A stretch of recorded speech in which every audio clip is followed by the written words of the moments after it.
Hello दोस्तों, welcome back to Pradeep Giri academy. So अभी के सेशन में हम स्टार्ट कर रहे हैं, जो इतने सेशन से हम बोलते आ रहे हैं इसे हम देखेंगे, इसे हम देखेंगे आगे जाके, क्योंकि इंट्रोडक्टरी में ये चीजों का बहुत इंपॉर्टेंस था, राइट। बट उस समय आपको ये चीज समझने जितना नॉलेज नहीं था, एक बोलते ना प्री रिक्विजिट नहीं थी इस चीज, इसके लिए इस चीज को हमने वहां पे छोड़ा था। बट अब हम आते हैं असिम्प्टोटिक नोटेशंस के ऊपर। असिम्प्टोटिक नोटेशंस जो होते हैं, they are basically mathematical tools जो हम हमारा जो एल्गोरिदम है उसकी एफिशिएंसी को निकालने के लिए यूज करते हैं। एफिशिएंसी माने कि हमने ऑलरेडी देखा कि वो एल्गोरिदम बेसिकली उसकी टाइम कॉम्प्लेक्सिटी क्या है, उसकी स्पेस कॉम्प्लेक्सिटी क्या होगी, उसके ऊपर डिपेंड होते हुए वो अच्छा है, बुरा है, कैसा है, उसकी एफिशिएंसी हमें देखनी है कि वो कैसे उसकी वैल्यूज होंगे, कितना बेनिफिशियल वो होने वाला है। ठीक है, तो वही चीज को क्या करना है, हमें यहाँ पे नोटेशन वाइज यूज करना होता है। तो बेसिकली देखो, asymptotic notations describes the behavior of the algorithm and its running time with respect to क्या होगा, उसके रनिंग टाइम के रेस्पेक्ट में, उसका जो स्पेस वो अलोकेट हुआ है उसको, उसके एस्पेक्ट में, उसका जो इनपुट एन है उसके एस्पेक्ट में हम क्या कर रहे हैं, उसे डील कर रहे हैं। देखो, इनपुट एन हमेशा इंक्रीज हो रहा है और हम क्या अज्यूम कर रहे हैं कि वो कहाँ मूव कर रहा है, moving approaches towards infinity, infinity positive infinity की तरफ हम क्या कर रहे हैं, उसे दिखा रहे हैं कि वो वहां पे मूव होता हुआ हमें दिखाई दे रहा है। तो असिम्प्टोटिक नोटेशंस जो होते हैं वो क्या करता है, basically focuses on growth rate के ऊपर फोकस करता है। हमें पता है हम कैसे ग्रोथ रेट देख रहे थे, ग्रोथ फंक्शन हमारा कैसे जा रहा था, 1 के बाद हमारा आ रहा था n, हमारा आ रहा था log n, sorry, log n के बाद n, देन आ रहा था हमारा n log n, n cube, sorry n square, n cube and n factorial. इस प्रकार से हम मूव कर रहे थे, राइट। तो वही सीक्वेंस को आपको क्या करना है, ये जो सीक्वेंस है बहुत इंपॉर्टेंट रोल प्ले करेगा। पहले क्या था 1, फिर क्या आया हमारे पास log, फिर आया n, फिर आया हमारे पास n log n, फिर हम आए n square, n cube, 2 raise to n, या फिर anything, any number raise to n, and then n factorial.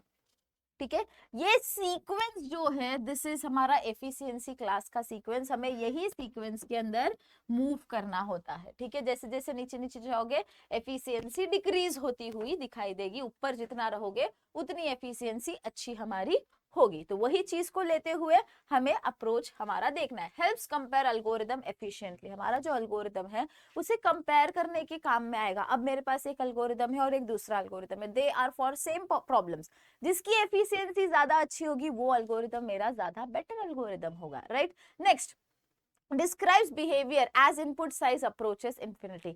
जैसे जैसे मेरा उसका बिहेवियर जो है कैसे एनालाइज होगा, जैसे जैसे मेरा इनपुट साइज इंक्रीज होगा, इंफिनिटी की तरफ वो मूव होता जा रहा है। ठीक है, मशीन डिपेंडेंट होगा बट ऑब्वियसली मशीन के ऊपर डिपेंड भी करेगा। तो हमें ये मैटर क्यों करता है, देखो परफॉर्मेंस एनालिसिस, बेसिकली हम इसे क्यों यूज करते हैं भाई साहब, परफॉर्मेंस को एनालाइज करने के लिए, हमारा एल्गोरिदम की एफिशिएंसी को जानने के लिए। तो नोटेशंस कितने प्रकार के होते हैं वो हम देख लेते हैं। मेन नोटेशंस जो होंगे हमारे, बिग ओ, अभी तक कब से ओ ओ ओ कर रही हूँ भाई साहब, यहाँ पे आ गया है आपका big O, big omega, big theta. Why I am saying it big, because उसका रिप्रेजेंटेशन बोलते ही वैसा है, big O, big omega, big theta. Next, little O मतलब कि छोटा O, little omega and little theta.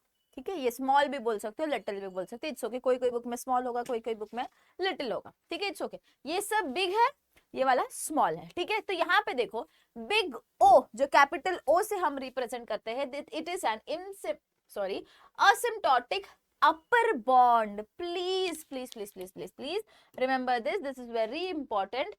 Big O is upper bond representation. ठीक है, क्या करता है ये, बेसिकली यहाँ पे देखो बिग ओ जो है वो करता क्या है, सॉरी, बिग ओ जो है it is asymptotic upper bond. ठीक है, ये अपर बॉन्ड बेसिकली क्या कहता है कि मेरा जो मेन फंक्शन का ग्राफ होगा, ये मेरा main function f of n समझ लो, मेरा एक मेन फंक्शन है जिसे मैं रिप्रेजेंट कर रही हूँ जी ऑफ एन से। ठीक है, it is my main function जिसे मैं रिप्रेजेंट करने की कोशिश करूंगी जी ऑफ एन से। ठीक है, तो यहाँ पे वो क्या कहता है, that graph of f of n is comparatively lower, ये नीचे है मेरे मेन बिग ओ के ग्राफ से। ठीक है, बिग ओ मतलब अपर बॉन्ड, अपर माने कि मेरा जो मेन एफ ऑफ एफ होगा उससे ऊपर मेरा ये पर्टिकुलर रिप्रेजेंटेशन होगा। तो सी जो कि एक कांस्टेंट है, ठीक है, एफ ऑफ एन मेरा जी ऑफ एन है और मेरा जो अपर बाउंड का ग्राफ है वो एफ ऑफ एन के ऊपर है। That means I can say, that means I want to say जब भी मैं बिग ओ रिप्रेजेंटेशन में जा रही हूँ, बिग O representation में if I am going, I am saying my f of n is equals to g of n. This is my assumption.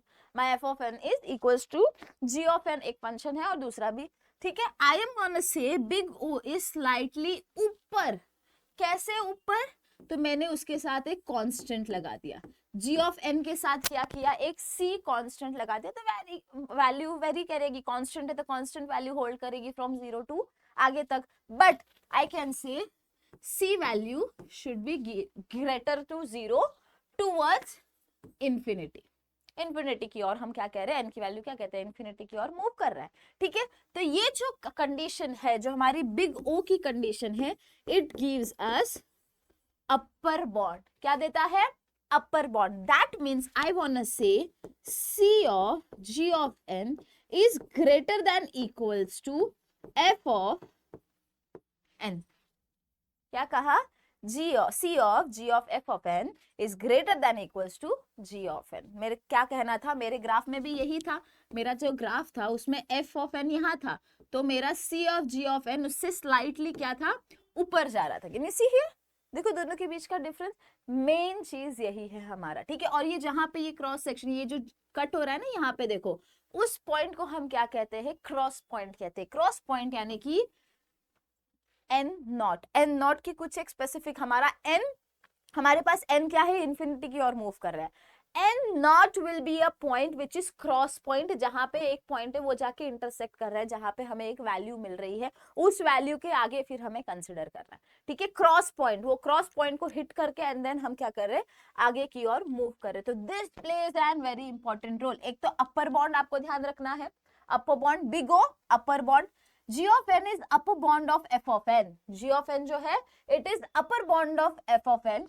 Eventually g of n grows no faster than f of n grows no faster than g of n. g of n जो है हमारा, यानी ये completely equals to है इसके, और यहाँ पे एक constant मैंने c इंट्रोड्यूस कर दिया है यहाँ पे, ठीक है। तो यहाँ पे जब आप इस चीज को डील करोगे तो प्लीज मेक श्योर कि आप अपर बॉन्ड को अंडरस्टैंड करो, ठीक है। उसके बाद नेक्स्ट देखो representation, f of n is equals to big O of g of n, okay, if there exists a constant which is greater than 0, always the condition says c should be greater than 0, it is a constant, 1 से चालू होगा towards the infinity, ठीक है। And ये जो cross point है हमारा n not, that is also greater than 0, वो भी हमारा क्या होगा, greater than 0, अगेन 1 से लेके आगे तक मूव होता रहेगा। ये आपको लर्न करना पड़ेगा, जो मैंने लिखा है ना वो वाले स्लाइड पे, जस्ट जो आपको लिखना सिखाया वही से।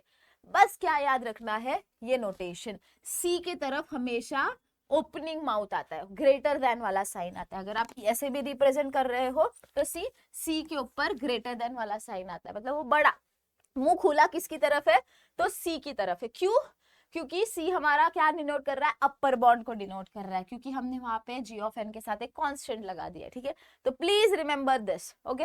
अब आते हैं ये क्या है, f of n is eventually below the curve of c of g of n, it is very much visible, वो हमारा नीचे है। Next, we only care about upper limit, चाहे आप अपर बॉन्ड करो, इसमें कुछ भी करो, तीनों में आपका जो प्रायोरिटी होता है दैट इज अपर लिमिट से हम कंपेयर कर रहे हैं। अपर लिमिट क्या है उस पे मैटर करना है।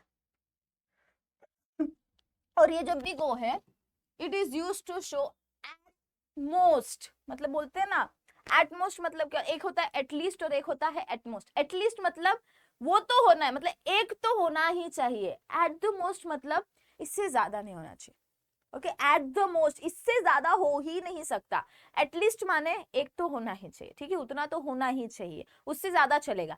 एट मोस्ट मतलब इससे ज्यादा नहीं हो सकता, इससे ज्यादा होना ही नहीं चाहिए, this is what at most says. Next पे आ जाते हैं बिग ओमेगा।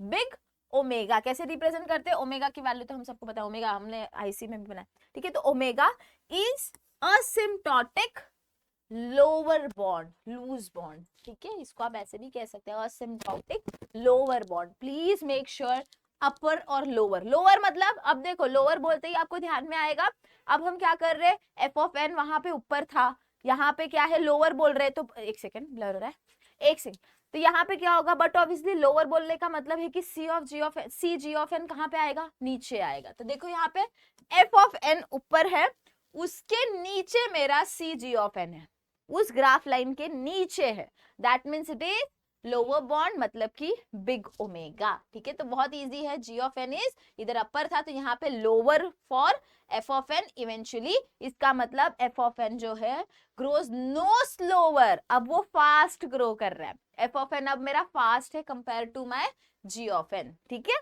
नेक्स्ट क्या आएगा, ये बहुत इंपॉर्टेंट है, it is equals to omega of ji of n if there exist c that is greater than 0 and n naught that is greater than 0, that is very much normal.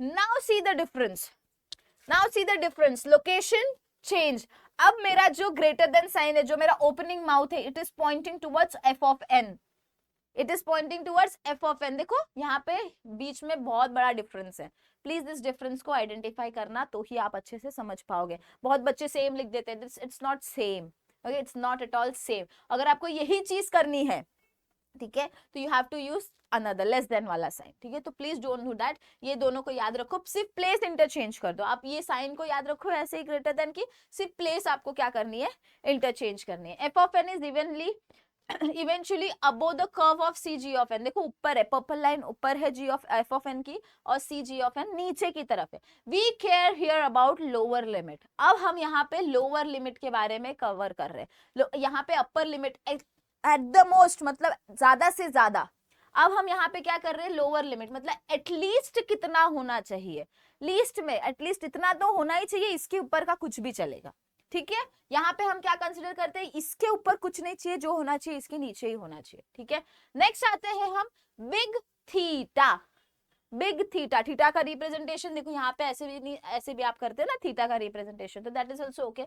Big theta is asymptotic tight bound, क्या कहते हैं, tight bond कहते हैं इसे। ठीक है, इसे आप अपर बॉन्ड कह सकते हैं, इसे आप लूज बॉन्ड भी कह सकते हो, और इसे हम क्या कहते हैं, टाइट बॉन्ड। टाइट बॉन्ड क्यों कहते हैं, यहाँ पे देखो, f of n grows at the same rate as g of n, f of n फिर ब्लर हुआ, 1 सेकेंड, एफ ऑफ एन और जी ऑफ एन जो है वो सेम लेवल पे ग्रो करते हैं, it is both upper and lower, उसमें अंदर अपर लिमिट भी होती है, लोअर लिमिट भी होती है, हम उसके बीच में डील कर रहे हैं। ठीक है, f of n is equals to big theta of ji of n if there exist C1 and C2, why C1 and C2, because अब क्या हम कह रहे हैं, अपर बॉन्ड भी है लोअर बॉन्ड भी है, इसके बीच में ही मेरे वैल्यूज होंगे, इसके बीच में ही जो करना है वो होगा।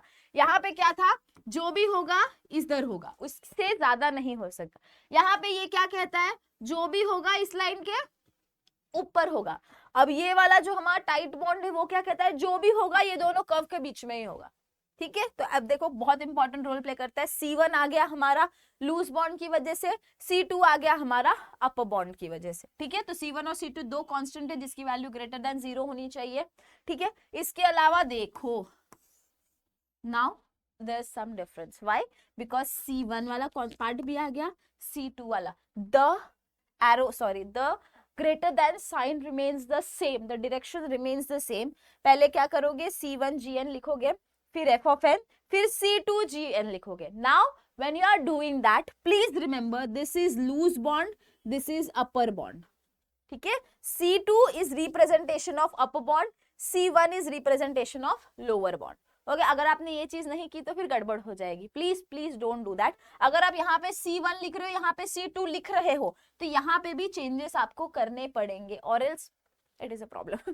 Please don't do that. ठीक है, f of n is squeezed between two multiples of ji of n, squeeze कर दिया है हमने एफ ऑफ एन को, बेचारे को फंसा दिया है, सैंडविच बना दिया है इन दोनों लाइंस के बीच में। We care about the same order, इधर सेम ऑर्डर के ऊपर हम केयर कर रहे हैं। Use to show same order behaviour, हमारा जो सेम ऑर्डर दोनों टाइम जब वो सेम सेम हो सकते हैं, ऐसी कौन सी पॉसिबिलिटी है, तो हम यहाँ पे वो चूज करते हैं। तो देखो बेसिकली इसके सम्स तो इतने वो नहीं, बट एक ट्राई करते हैं, एक मैं आपको क्वेश्चन देती हूँ कैसे actually loose bound, upper bound, tight bound हमें निकालना होता है, वो देख लेते हैं। Suppose if I am giving you f of n to be equals to 10n² + 5, ठीक है, मैंने एक ऐसा ही एक दे दिया, फंक्शन दे दिया आपको कि आपका जो है एफ ऑफ एन कितना है 10n स्क्वायर प्लस 5 आपका एफ ऑफ एन है। ठीक है, now I am saying you to do one thing, that is find c, find n naught, find g of n, ऐसे सारे मैंने आपको कंडीशन बताया एंड रिप्रेजेंट करो कि किससे रिप्रेजेंट हो पाए। ठीक है, now my question is to go for upper bound, lower bound and tight bound, ये तीनों के लिए आपको ढूंढना पड़ता है। ठीक है, ये तीनों के लिए ढूंढना पड़ता है, तो ही आपको पता चलेगा सारी चीजें। कभी कभी पेपर में आता है, बहुत rare, you should know this concept, okay, it is just like that. तो अपर बॉन्ड में क्या होता है, अपर बॉन्ड की कंडीशन क्या कहती है हमारी कि c ji of n is बड़ा, राइट। तो हम इसको कैसे लिख सकते हैं, f of n is less than equals to c ji of n. Loose bound में हम ऐसे लिखते हैं f of n is greater than c ji of n, वो जीरो वाला पार्ट हमने नहीं भी लिखा था, it's okay.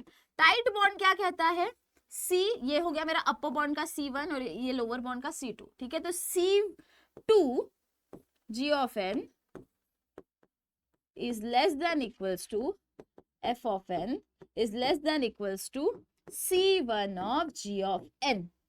These are the three conditions. ठीक है, mentioning C should be greater than 0 and n naught should be greater than 0. This is my conditions. These are my things. अब आपको क्या करना है, ये क्वेश्चन के अंदर 3 से 4 चीजों का ध्यान देना होता है। क्या ध्यान देना होता है, बड़ा कब होगा, छोटा कब होगा, सेम कब होगा, यही तो 3 चीजें हैं, राइट।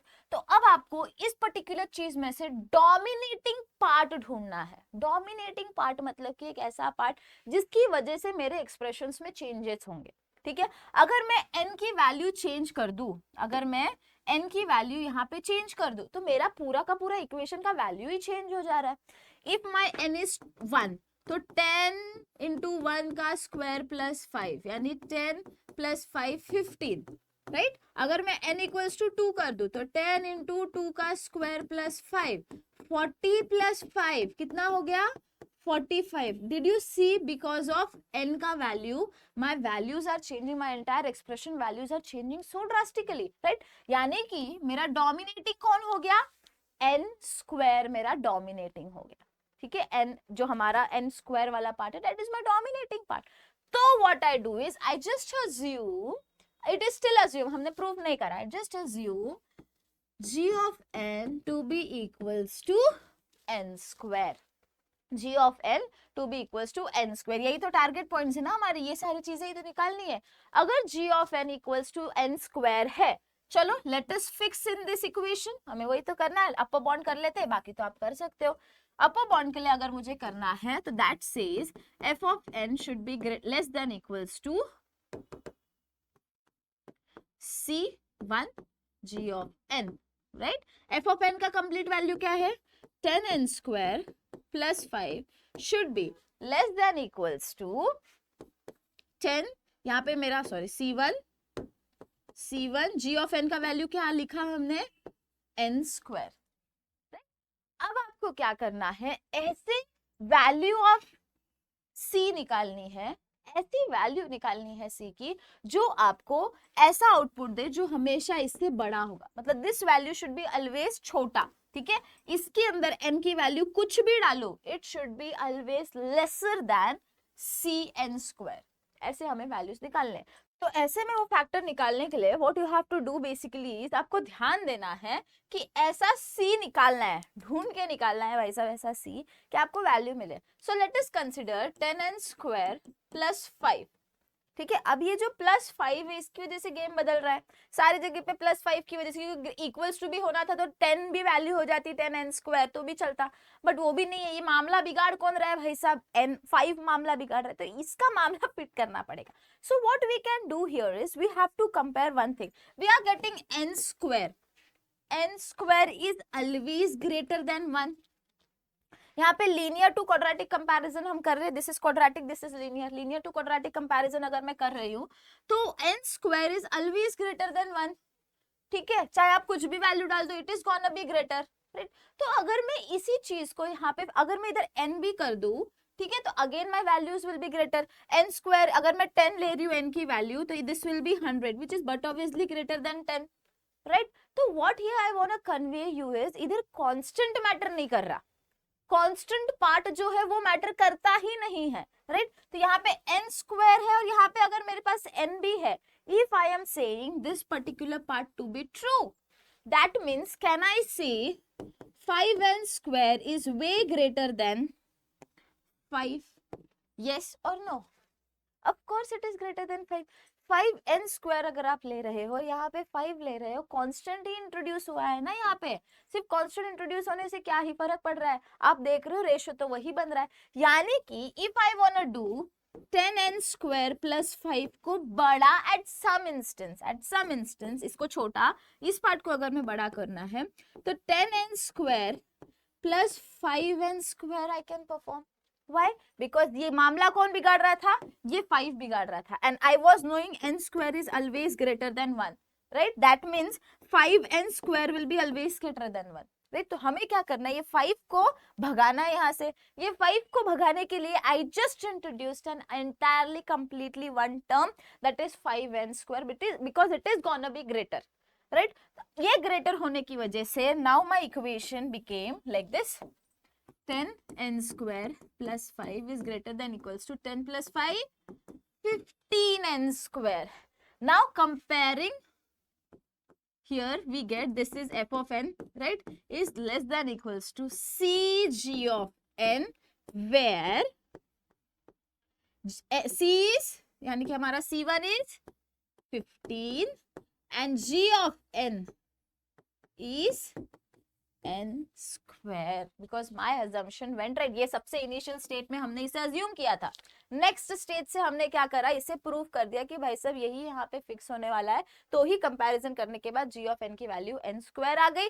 c1 यानी कि c अपर बॉन्ड के लिए अगर बोलूं तो c की वैल्यू मैक्सिमम कितनी होनी चाहिए, 15 हो सकती है, ठीक है। उसके बाद अब आपको क्या है, n नॉट निकालना है, n नॉट की value is gonna be greater than 0, but obviously तो ग्रेटर देन 0 यानी कि 1 से कहीं से भी आगे कुछ भी हो सकती है, तो I can say n naught is equals to 1, ठीक है। n नॉट आगे मतलब क्रॉस पॉइंट जो है उसके ऊपर से फिर चीजें कंसिडर होने लगती है, तो n नॉट 0 एंड देन आगे की वैल्यूज आपको एप्लीकेबल हो जाएंगे। तो this is how you have to find upper bond.